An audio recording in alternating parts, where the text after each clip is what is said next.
The text came at 4:47 p.m. on November 3rd, exactly 3 weeks before Thanksgiving. Dad, Sarah, about Thanksgiving this year. Diana and I think it's best if you sit this one out. I stared at my phone in the middle of a client meeting. My senior associate, Marcus, noticed my expression and quietly took over the presentation. I stepped out into the hallway of our firm's headquarters, the glass walls offering a panoramic view of downtown Seattle. Me, what do you mean sit it out? Dad, Diana is bringing some important colleagues from her firm. She's up for senior partner. It's a big deal. You know how these things are. I did know. My father, Richard Chin, had always been acutely aware of appearances. After my mother died when I was 16, he'd thrown himself into his career as a financial consultant. Impressing people became his primary language. Me, I'm your daughter. Dad, don't be dramatic. Diana's an environmental lawyer. She argues cases in front of senators. Her colleagues are influential people. You do drafting work, right? Some technical thing? It's just not the same level, sweetheart. You understand? I didn't respond immediately. I stood there, 34 years old, looking out at the Seattle skyline where 3 buildings bore my architectural signature. The newest one, the Cascade Tower, had been featured in Architectural Digest 2 months ago. Me, I understand perfectly. Daggett. We'll do something after the holidays. Just us. I promise. He'd been promising just us time for 3 years, since he started dating Diana Fitzgerald. None of those promises had materialized. I returned to the conference room where Marcus had smoothly transitioned to discussing sustainable materials integration. Our client, the CEO of Pacific Environmental Solutions, nodded enthusiastically. She didn't know that I'd designed her company's headquarters 2 years ago under our firm's name, Morris & Associates. Most people didn't know. I preferred it that way. Ms. Chen, the CEO said when I rejoined them, Marcus was just explaining your innovative approach to green building standards. I have to ask, is it true you have an AIA gold medal? Yes, I said simply. 2019. The American Institute of Architects Gold Medal. The highest honor in American architecture. At 31, I'd been the youngest recipient in 40 years. The award sat in my apartment, not in my office. Accolades made me uncomfortable. Marcus grinned. He was one of the few people who understood my pathological humility. She's also been nominated for the Pritzker Prize twice, but she won't tell you that. The Pritzker Prize? The CEO's eyes widened. That's like the Nobel Prize of Architecture. I didn't win, I said quickly. The nomination doesn't mean much. Marcus laughed. She designed the Seattle Climate Research Center that won the AIA Institute Honor Award. The Vancouver Sustainability Tower. The Portland Green Corridor Complex. But sure, Sarah, you just do drafting work. I'd used those exact words before. My father had asked me once years ago what I did all day. Drafting, I'd said, because explaining sustainable architectural design to someone who wasn't interested felt exhausting. He'd nodded, satisfied with the answer, and never asked again. That evening I sat in my apartment, a modest 2-bedroom in Capitol Hill that I'd owned for 6 years, and thought about Thanksgiving. My father didn't know that Morris & Associates was the premier sustainable architecture firm in the Pacific Northwest. He didn't know that I was a principal, not just an employee. He didn't know that I'd been featured in Architectural Record, that I'd given a keynote address at the International Green Building Conference in Geneva, or that I consulted for the UN on sustainable urban development. He'd never asked. My phone buzzed. Dad, Diana wanted me to mention, please don't tell people at your work about Thanksgiving. She doesn't want any awkwardness if it somehow gets back to her colleagues. You know how office gossip spreads. I set the phone down without responding. The next 3 weeks passed in their usual controlled chaos. I had 4 major projects in development: a corporate headquarters in San Francisco, a mixed-use development in Portland, a university research facility in Vancouver, and the project I cared about most, a low-income housing complex in Seattle's Central District that would set new standards for affordable, sustainable living. On November 15th, I attended a construction milestone meeting for a project that would become relevant very soon: the Fitzgerald Environmental Law Partners building. I didn't make the connection immediately. Fitzgerald isn't an uncommon name. The project had been in development for 2 years, long before my father started dating Diana. Our firm had won the contract through a competitive bidding process, selected for our expertise in LEED Platinum certification and net zero energy buildings. The building was a statement piece. 7 stories of cross-laminated timber floor-to-ceiling windows optimized for natural light, a living wall facade, rooftop solar panels integrated into the design so seamlessly they looked intentional rather than practical. The budget was $47 million. Every detail had been scrutinized, approved, and executed to perfection. Marcus and I met with the construction manager, the environmental systems engineer, and representatives from Fitzgerald Environmental Law Partners. Their office manager, a sharp woman named Patricia, led the tour of the nearly completed interior. "The partners are thrilled," Patricia said as we walked through the open-plan 4th floor. "Especially Diana Fitzgerald. This building is going to be featured in every environmental law publication in the country. It's exactly the image we want to project." My stomach tightened. Diana Fitzgerald? Our senior partner. Well, she will be after the vote next month. This building is basically her baby. She's been involved in every decision. Patricia smiled. She's very particular. But I'm sure you know that given how many revision requests we sent through. I did know. Diana Fitzgerald had sent 43 revision requests over 18 months. Each one had been professionally worded but demanding. Adjust the solar panel angle by 2 degrees. Change the interior wood tone. Modify the entrance canopy. I'd accommodated most of them because the client's vision mattered, even when it bordered on excessive. I'd never met her in person. All communications went through Patricia or other firm representatives. Project architects rarely interact directly with clients at that level. We have account managers for that. "When does the firm move in?" I asked carefully. "December 1st. 2 weeks. We're planning a grand opening on December 10th. The mayor's coming, several city council members, representatives from the EPA. Patricia beamed. "Diana wants to invite the governor. This building represents everything their firm stands for." Marcus shot me a look. He knew about my father's Thanksgiving text. I told him during one of our late-night work sessions, the kind where exhaustion makes you more honest than you intend to be. "I'm sure it'll be a wonderful event," I said neutrally. We finished the walkthrough. The building was perfect. My team had ensured every detail met not just code requirements but our own higher standards. The geothermal heating system, the rainwater collection infrastructure, the smart glass that tinted automatically to reduce cooling costs. It was my best work. In the lobby, workers were installing the final piece, a large bronze plaque next to the entrance.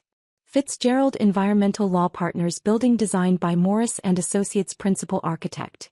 Sarah Chin, FAIA Gold Medal recipient. 2019 LEED Platinum Certified Net Zero Energy Building completed November 2024. I stood there looking at my name. My credentials. My achievement. Diana Fitzgerald would walk through these doors in 2 weeks and see it. "Sarah." Marcus touched my arm. "You okay?" "I'm fine," I said. "Let's get back to the office." Thanksgiving arrived. I spent it alone in my apartment with Thai takeout and a documentary about Bauhaus architecture. My phone remained silent. Dad didn't text. He was presumably hosting Diana and her important colleagues, showing off his condo in Bellevue, playing the role of successful bachelor with the beautiful lawyer girlfriend. I didn't feel sorry for myself. I felt numb. At 8:30 p.m. my phone rang. Unknown number. "Hello. Miss Chin? This is Patricia Huang from Fitzgerald Environmental Law Partners. I'm so sorry to call on Thanksgiving." "It's fine. Is everything okay with the building?"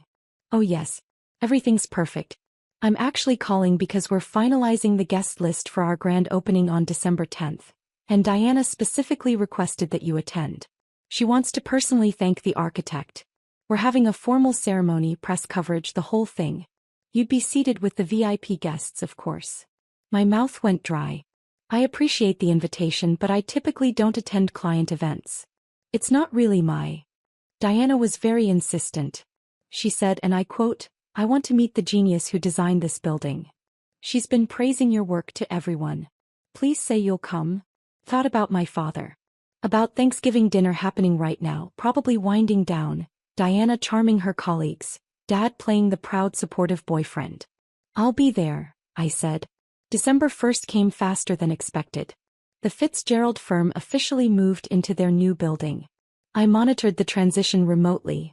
Our firm always tracked the first weeks of occupancy to catch any issues early. Everything functioned flawlessly. The smart building systems reported optimal energy usage. The air quality sensors showed perfect readings. The solar panels generated even more power than projected. On December 3rd, I received an email from Patricia with the grand opening itinerary. The ceremony would begin at 6 p.m. Speeches from Diana Fitzgerald, the mayor, and a representative from the American Institute of Architects. Then a reception on the 4th floor with catering by one of Seattle's premier sustainable food companies. At the bottom of the email, dress code, business formal. This is a significant event for our firm's reputation. I owned exactly 2 formal business outfits. Architecture isn't a field that requires much formal wear. We're usually in hard hats and work boots at construction sites or casual wear at the office. I'd need to go shopping. Marcus insisted on coming with me. You're going to show up looking like the absolute professional you are, he declared, steering me into a boutique in downtown Seattle. None of this, I'll just wear the black pantsuit I bought in 2018 nonsense. I ended up with a tailored navy dress and blazer, expensive but understated. Professional. The kind of outfit that said, I belong here without screaming for attention. On December 9th, the day before the event, Dad texted. Dad, Diana's firm is having a big grand opening tomorrow for their new building. Very fancy event. Governor might be there. She's nervous but excited. I stared at the message for a full minute. Me, that's nice. Dad, she's worked so hard for this senior partnership. This building is going to seal the deal. Some kind of environmental showcase. Very impressive. Me, I'm sure it is. Dad, anyway, just wanted to share. Hope work is going well for you. We should really get lunch sometime soon. I didn't respond. That night I barely slept. I kept imagining different scenarios. Diana seeing my name on the plaque and not making the connection. Chin is a common name. Diana making the connection but not caring. Diana making the connection and feeling embarrassed. That last option seemed most likely and most satisfying, and I felt guilty for feeling satisfied. I didn't want to be vindictive. I just wanted to be seen. December 10th arrived cold and clear. Seattle winter at its most beautiful. Sharp air, blue sky. The city lights already twinkling even though it was only 4 p.m. I dressed carefully. The navy outfit looked good. Professional. I wore minimal jewelry. Just the simple gold watch my mother had given me for my 16th birthday, 2 months before she died. I pulled my hair back into a low bun. Light makeup. I looked like exactly what I was. A successful architect attending a professional event. Marcus met me at my apartment. He'd insisted on coming as my +1, even though the invitation was for me alone. Moral support, he'd said. And I want to see the look on this woman's face. We arrived at 5:45 p.m. The building looked stunning in the evening light, the facade illuminated by carefully designed external lighting that highlighted the timber construction and living wall. A red carpet led to the entrance where 2 young associates from the Fitzgerald firm checked names against a guest list. Sarah Chin, I said. The associate's eyes widened. Miss Chin? Yes, of course. You're seated at the head table. Please come in. Diana has been asking about you all day. The lobby was transformed. The harsh construction lighting had been replaced with warm ambient light. The polished concrete floors gleamed.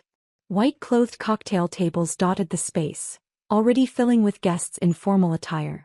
I recognized the mayor talking with a city council member. Several faces from the Seattle architecture community. Press photographers moving through the crowd. And there, near the center of the lobby, stood my father and Diana Fitzgerald. Diana was tall, mid-40s, with perfectly highlighted blonde hair and the kind of polished appearance that came from years of courtroom presentations.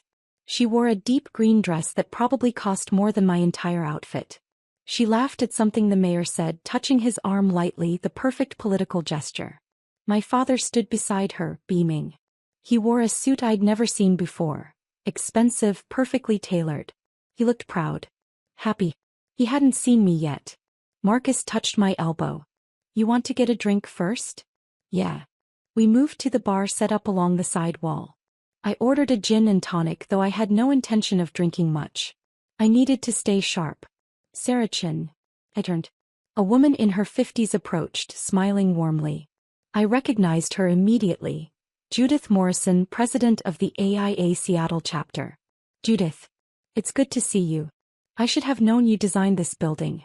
It has your fingerprints all over it. The integration of function and beauty, the absolute commitment to sustainability without sacrificing aesthetics. She gestured around the lobby. This is going to win awards. You know that, right? The team did excellent work. The team you led. Judith smiled knowingly. I'm presenting you with the AIA Seattle Medal of Honor in February. Consider this your advance notice. Please don't try to decline. Before I could respond, Patricia appeared at my elbow. Miss Chin. Diana is ready to meet you. Would you mind coming over? We're starting the formal program in 10 minutes. My heart rate picked up. Marcus gave me an encouraging nod. I followed Patricia through the crowd. As we approached, I saw my father notice Patricia first, then shift his attention to me. His expression went from polite interest to confusion to shock in about 3 seconds. Sarah, he said. What are you doing here? Diana turned, her professional smile in place. Richard, you know Miss Chin? This is my daughter, Dad said, still looking confused. Sarah, what? Your daughter. Diana's smile faltered slightly. I don't understand. Miss Chin is the architect who designed our building. The silence that followed lasted maybe 3 seconds but felt like an hour. Diana looked at me. Really looked at me. Then at the bronze plaque on the wall 10 feet away. Then back at me. You're Sarah Chin, she said slowly. The Sarah Chin. Principal architect at Morris & Associates. AIA Gold Medal recipient. Yes, I said simply. My father's face had gone pale. You designed this building? I led the design team, yes. Diana's expression cycled through several emotions rapidly. Confusion, realization, embarrassment, horror. But Richard said you worked in drafting. He said it was technical work. Administrative. I do drafting, I said. That's part of architecture. Among other things. The mayor chose that moment to join our group. Diana, wonderful event. And you must be Sarah Chin. I've been looking forward to meeting you. The Climate Research Center you designed has been instrumental in our city's sustainability initiatives. He extended his hand. I shook it. Thank you, Mayor Harrell. Your work on affordable housing is exactly what Seattle needs right now. I understand you're developing a project in the Central District. Yes. We're hoping to break ground in March. Excellent, excellent. Diana, you picked the best architect in the city. He clapped Diana on the shoulder and moved on to greet other guests. Diana stood very still. Her carefully maintained composure was cracking at the edges. My father looked like he wanted the floor to swallow him whole. I think, Diana said carefully, Richard and I need to have a conversation. Excuse me. She walked away quickly, heading toward the back hallway that led to the firm's private offices. My father followed, his shoulders hunched in a way I'd never seen before. Marcus appeared at my side. Holy shit, he whispered. That was better than I imagined. Patricia returned, oblivious to the tension. We're ready to start. Miss Chin, you're at the head table right up front. The ceremony began at 6:15 p.m. I sat at a table near the podium with Judith Morrison, 2 city council members, the AIA representative and the construction company CEO. My father and Diana were nowhere to be seen. Patricia gave opening remarks, thanking everyone for coming. Then Diana was supposed to speak, but Patricia had to improvise. Diana has been temporarily detained with an urgent matter. While we wait, I'd like to invite our architect, Sarah Chin, to say a few words about the building. This wasn't planned. I hadn't prepared anything. But I stood and walked to the podium anyway. 200 faces looked at me expectantly. Press cameras focused in my direction. Thank you all for coming tonight, I began. My voice came out steady. This building represents 2 years of collaboration between Morris & Associates, Fitzgerald Environmental Law Partners, the construction team at Patterson Construction, and dozens of engineers, consultants, and craftspeople. Our goal was to create a space that embodied environmental law in its very structure. A building that doesn't just house environmental advocates but demonstrates environmental stewardship in every material choice, every system, every design decision. I talked about the cross-laminated timber that sequestered carbon rather than releasing it. The geothermal system that eliminated fossil fuel heating. The rainwater collection that reduced municipal water demand by 70%. The solar panels that generated 105% of the building's energy needs. I didn't talk about the 43 revision requests. I didn't mention that I'd never met Diana before tonight. I kept it professional, focused on the work. When I finished, the applause was genuine and warm. I returned to my seat. 5 minutes later, Diana emerged from the back hallway. She'd reapplied her makeup, but her eyes were red. She walked to the podium with her shoulders back, every inch the senior partner she aspired to be. "Thank you all for your patience," she said, her voice only slightly tight. "Tonight is about celebrating a building that represents everything our firm stands for. And I'd like to take a moment to specifically recognize the brilliant architect who brought our vision to life, Sarah Chen." She gestured to me. More applause. I nodded slightly. Diana continued her speech, hitting all the planned points about environmental law, sustainability, the firm's commitment to practicing what they preach. She was good at this, polished, persuasive, compelling. I could see why she was up for senior partner. But she kept glancing at me. And I noticed she never mentioned my father, who had reappeared and was sitting at a table in the back corner, looking miserable. After Diana, the mayor spoke. Then the AIA representative gave brief remarks about sustainable design. Then Patricia announced that the reception was open and invited everyone to the 4th floor. I tried to slip out quietly. I'd fulfilled my obligation. I'd attended the event, been recognized, represented my firm professionally. Now I could leave. "Sarah, wait." Diana's voice. I turned. She stood alone, her colleagues already heading upstairs to the reception. Up close, I could see the strain on her face. "Can we talk?" she asked.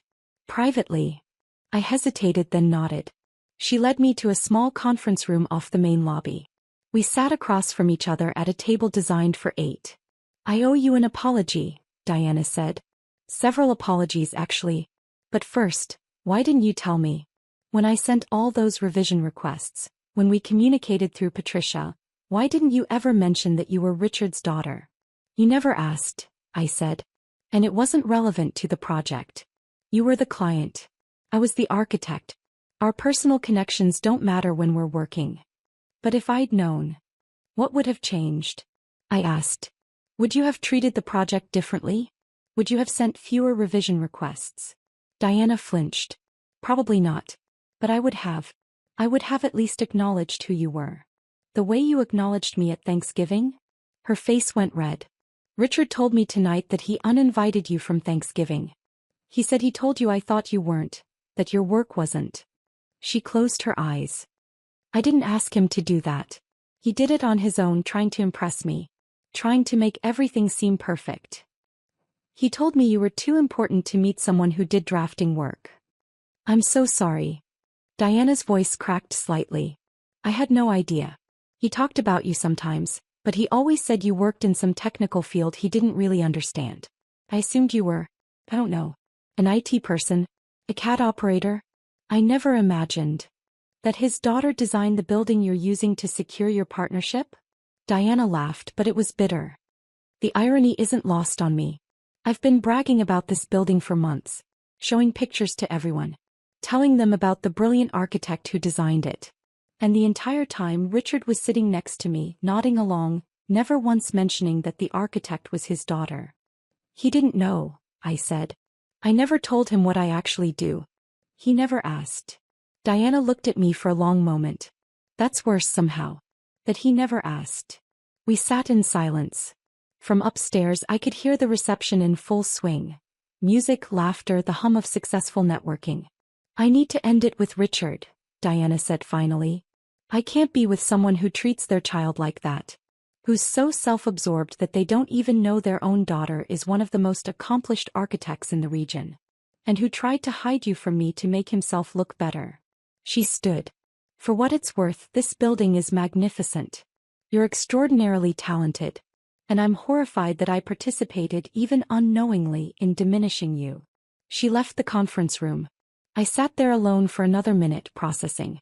When I emerged, Marcus was waiting in the lobby. "Ready to go?" "Actually," I said, "I think I'll stay for the reception. We should celebrate the project. The team deserves it." We headed upstairs. The fourth floor was packed with people admiring the open workspace design, the natural light, the living wall visible through the windows. Several colleagues from other architecture firms found me and offered congratulations. Judith Morrison introduced me to the governor, who'd arrived late. At 8:30 p.m. I saw my father standing alone near the windows, holding an untouched glass of wine. I walked over. "Sarah," he said immediately. "I don't know what to say. You could start with the truth. When did you realize?" "Tonight. When Diana said your name. And then I saw the plaque and I thought there must be some mistake. That couldn't be my daughter." He laughed, but there was no humor in it. "I'm an idiot." "Yes," I agreed. He flinched. "I thought I was helping you by not inviting you to Thanksgiving. I thought it would be awkward having you there with Diana's colleagues, all these successful lawyers and professionals. I didn't want you to feel less than. So you made me feel excluded instead. Unwanted. I know. Diana's already told me how badly I screwed up. She's ending things with me." He looked at me with something that might have been desperation. "She called me 7 times tonight after she found out." I stopped answering after the third one because I couldn't handle hearing how disappointed she was in me. How could I not know? How could I not ask? What kind of father doesn't know what his daughter does? "The kind who stopped paying attention 16 years ago when Mom died," I said quietly. His face crumpled. "That's not fair. Isn't it? When was the last time you asked me about my work? My life? Anything beyond surface-level pleasantries?" I don't know. I won an AIA gold medal 3 years ago, Dad. The highest honor in American architecture. I was the youngest recipient in 40 years. I gave an acceptance speech in front of 800 people. You weren't there. You didn't even know about it. You didn't invite me. I sent you an invitation. You said you were busy with a client conference in Phoenix. You said you'd take me to dinner to celebrate when you got back. We never went to dinner." He stood there silent because there was nothing he could say to that. "I designed 3 of the buildings you can see from your condo in Bellevue," I continued. "I've been featured in Architectural Digest, Architectural Record, Dwell magazine. I consult for the United Nations. I have a waiting list of clients 2 years long. And you thought I did drafting." "I'm sorry," he whispered. "I know you are. But sorry doesn't fix 16 years of not seeing me." I walked away. Marcus met me near the elevator. "You okay?" he asked. "Yeah," I said. "I really am." The story broke in the Seattle Architecture Press the next day. Not about my father. That was private. But about the Fitzgerald Building, the young female architect, the innovative sustainable design. The Seattle Times ran a feature. The architecture blogs picked it up. By the end of the week, I'd received interview requests from 6 national publications. Diana Fitzgerald sent me a formal email thanking me for my work and requesting permission to use images of the building in the firm's marketing materials. She included a personal note at the bottom. "I ended things with Richard. He needs to figure out how to be a better father before he tries to be anyone's partner. I hope someday you can forgive him. More importantly, I hope you continue to create buildings that make the world better. You're exceptional." My father called me 4 times in the following week. I didn't answer. On the 5th call I did. "Sarah," he said. "I've been doing a lot of thinking." "Good. I want to start over. Not erase what happened, I know I can't do that. But start building something new. If you'll let me." "What does that look like?" I asked. "I don't know yet. Maybe you could tell me about your work. Really tell me. I could come to your office, see your projects, meet your colleagues. I could learn who you actually are instead of who I assumed you were." "That's going to take time, Dad." "I know. I have time. However long you need." We talked for another 20 minutes. It was awkward, halting, filled with long pauses. But it was a start. 3 weeks later he came to my office. Marcus gave him a comprehensive tour while I was at a site visit. When I returned, Dad was sitting in our conference room looking at the wall where we displayed images of completed projects. "You built all of these?" he asked. "Led the teams that built them, yes." He walked closer to the images. The Climate Research Center. The Vancouver Sustainability Tower. The Fitzgerald Building. The Affordable Housing Project renderings. "Your mother would be so proud," he said, his voice thick. "I know," I said. "I wish she could see them." She always said you saw the world differently than everyone else. That you could look at empty space and see possibility. He turned to me. I should have paid attention. I should have looked. You're looking now. It wasn't forgiveness. Not yet. But it was something. 6 months later, I attended the AIA National Convention in Washington, D.C. The Fitzgerald Building won the COTE Top 10 Award for Sustainable Design. I accepted the award on stage in front of 3,000 architects from around the world. My father was in the audience. I'd sent him an invitation and this time he came. After the ceremony he found me in the crowd. I'm proud of you, he said. I should have said that years ago. I'm saying it now. Thank you, I said. Diana was right to end things with me. I wasn't worthy of her. And I wasn't worthy of being your father. He paused. I'm trying to be better. I'm trying to be someone who deserves to be in your life. You're my father, I said. You're already in my life. The question is what kind of relationship we build from here. I'll take whatever you're willing to give me. We had lunch the next day. And the week after that. And slowly, carefully we started building something new. Not the relationship we'd had before Mom died. That was gone and we both knew it. But something different. Something based on seeing each other clearly. He started reading about architecture. He asked questions about my projects. He came to the groundbreaking ceremony for the affordable housing complex. He met Marcus and the rest of my team. He learned the language of my world because he wanted to understand it, not because he had to impress anyone.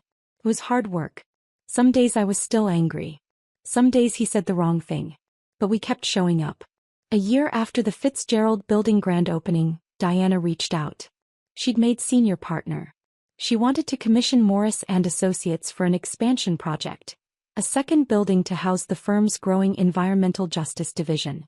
I'd like you to lead the design, she wrote. If you're comfortable working with me again. I was. The expansion project was even more ambitious than the first building. And this time when we met to discuss the vision she asked about my family, about my father, about whether things had gotten better. They're better, I said. Different but better. Good. He didn't deserve you, but maybe he'll grow into someone who does. The second building broke ground in spring. My father attended the ceremony. He stood with Marcus and my team watching the excavators begin their work and he looked proud.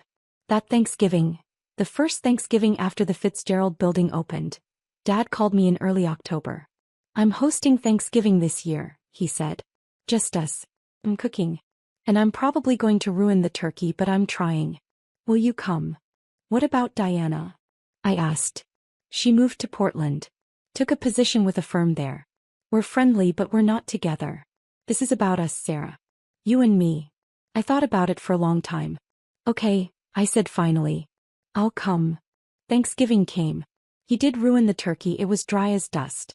But the mashed potatoes were good, and the pie was from a bakery neither of us had the skill to attempt. We sat at his dining table, the Bellevue skyline visible through the windows, and we talked. Really talked. He asked about my current projects. I told him about the affordable housing complex, about the challenges of designing sustainable buildings on a limited budget, about the community meetings where residents shared what they needed in their homes. He listened. He asked questions. He saw me. I missed so much, he said as we cleaned up. 16 years of your life. Your achievements. Your struggles. All of it. You can't get it back, I said. But you can be here now. I'm here, he said. I'm not going anywhere. We stood at his sink washing dishes together, and I realized this was what I'd wanted all along. Not grand gestures or dramatic apologies. Just this. Someone paying attention. Someone seeing who I actually was. The Fitzgerald Building stood downtown, its bronze plaque catching the city lights. My name. My achievement. My proof that I existed in the world as something more than someone's overlooked daughter. But here in my father's kitchen washing dishes and making awkward conversation, I found something the plaque couldn't give me. The beginning of being seen by someone who should have been looking all along. It wasn't a fairy tale ending. We still had years of work ahead of us, years of learning how to be family again. But it was a foundation. And as an architect I understood the importance of a solid foundation. Everything else we could build from there.